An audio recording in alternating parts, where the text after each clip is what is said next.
Guys, let's go ahead and get it out of the way. All three of us, there are no surprises here. We have all picked Harlingen to win this district. And let's go into it a little further than that. What can this Harlingen team accomplish this year, Jake? I mean, they've got some big-time skill positions coming back. We've all got them winning the district. What can they do? Look, the pressure's on them. They're already picked to go 3 rounds deep. You know, I mean, they almost won their game last year. They should have probably won their game last year. Yeah, double overtime. They should have won. Yeah. But I mean, they're picked to go. Everybody's picking them. My mom, she doesn't follow football. She's picking them. So, I mean, I talked to Coach Gomez. Coach Gomez has so much confidence in his team. I mean, the pace scrimmage, was a hiccup. They're back on track now. I mean, they're going to roll into it. They play Edinburgh right away in district play.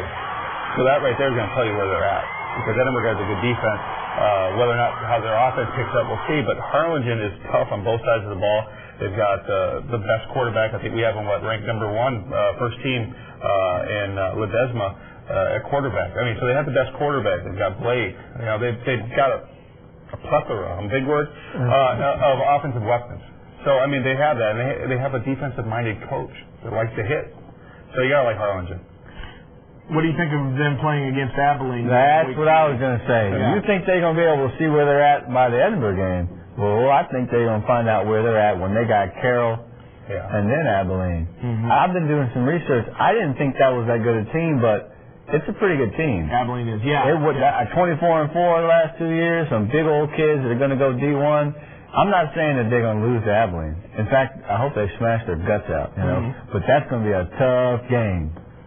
And the thing I've been wondering about with Harlingen, I know they got great skill players, a great safety, a great linebacker, they got stars. The extent to which those interior lines, again, this is my fetish here for the year, the interior lines, the extent to which some of those guys we haven't heard of much yet are going to be able to play well in the big games, which there are too early. That will determine whether they can beat Abilene, beat Edinburgh, and get past that third round. It is some pressure, though. It is, in a way.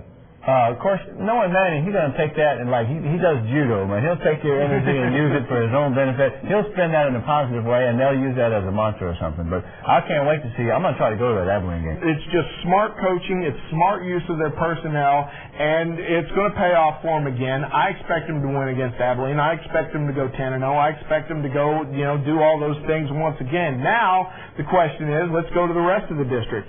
Who follows up? Who gives Harlingen their best game, and who makes the playoffs out of this? Greg, let's start with you. Well, I was high on PSGA last year, and they had a pretty good season, but it didn't work out, I think, as well as they thought it might, or as well as it could have. People are talking about the fact that they've lost their quarterback. If there was any team that could rebound from having lost a quarterback, it's probably PSGA, which is a very system-oriented, spread and balanced team, that they're not real flashy. Still, I really feel bad for Brian Ramirez, and you wanted to have a senior quarterback with 2 years of experience. With that said, they've still got a great line. They've got an outstanding and fast secondary. The only thing I see them having a little trouble with is the defensive line. They lost some kids, Ben Cabrera from last year, so some of those guys are going to have to pick up the slack a little bit. But I see PSGA as being a very strong second. I see Edinburgh as a strong third right now. And then once it gets down to fourth, we all have some different, third and fourth, we have some different notions, which is the way it should be. So my fourth team is PSJ North. Okay. And I believe all three of us have PSJA coming in second, right? Mel Rios' Bears all coming in second. So all three of us have the same 1-2. Jake, why do you like the Bears, and then who do you have after? Well, I like the Bears because the one team that could lose a quarterback and have their backup Danny Barajas come in is PSJ, because they're a running team. I don't care. I've read some places where they're going to start throwing it more. But I mean, come on. If you've been to a PSJ game, you know it's going to be. They always end early. Run. Yeah. The faster games in the round. I love that. But the thing is, I mean, if you're going to lose a quarterback, you have that running attack, that tradition. You want it to be them. Edinburgh, I have them at 3. Okay. And the reason I have them there is because they have a new quarterback. Their offensive line, their defensive line, they're going to have to fill a lot of holes there. Their defense is going to be stacked again. Their defensive line needs some work. But, I mean, when you have Sal Martinez, Teddy Lara, Adam Alonso, you've got, if he comes back healthy, which is Anthony De La Vigna at cornerback, you're going to have a good stable of defensive players there to hold you in games until your quarterback can actually come of age, hopefully. The Bobcats defensive line is better than I think that some people might think. They got a big kid, Johnny Espinoza, the silent ninja, man. That dude is a great player. He's big and fast and mean. They got their ends coming back, Jacob Benavides and Jazz Trevino. You know, in other words, I don't think people are going to score that much on the Bobcats. Now, whether they'll score or not, again, depends on interior line. Right. They've got 4 new kids, but from watching them for the last several weeks, it's a good-sized group. They're aggressive. And I'm thinking that unless something weird happens, they're going to be just as effective as last year's group. You know, so they may not be as explosive on offense because they don't have Guerrero. But I think they'll be able to pound the ball, and I think they're not going to give up a lot of points. I got them at 3rd, but I can't wait to see them play both PSJ and Homs, and those are going to be great football games. Yeah, I've got them in 4th, and you're right. Ramon Enriquez has a big shoes to fill in coming in for Steven Guerrero. But what I really like is this Victor Montemayor kid.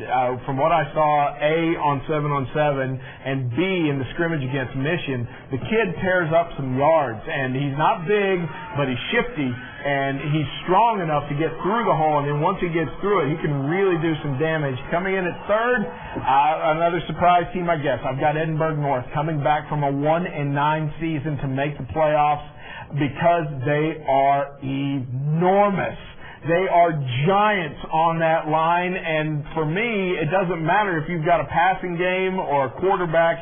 Behind that big of a line, you should be able to stuff the ball, and maybe you can't beat Harlingen, and maybe you can't beat PSJA, but with that line and with Rolly Borrego in the backfield, I think that Roy Garza's Edinburgh North Cougars will make it back into the playoffs. They got one of the best secondaries in the league. You look out for a kid named Vince Ortiz and Jerry De La Garza. Both of those kids, Ortiz is a free safety, and Jerry is the corner. Those guys are really good football players. You're going to be seeing a lot of film on them this year because they can play. All right, that is it for District 31-5A. We are coming right back on Countdown to Kickoff right after this.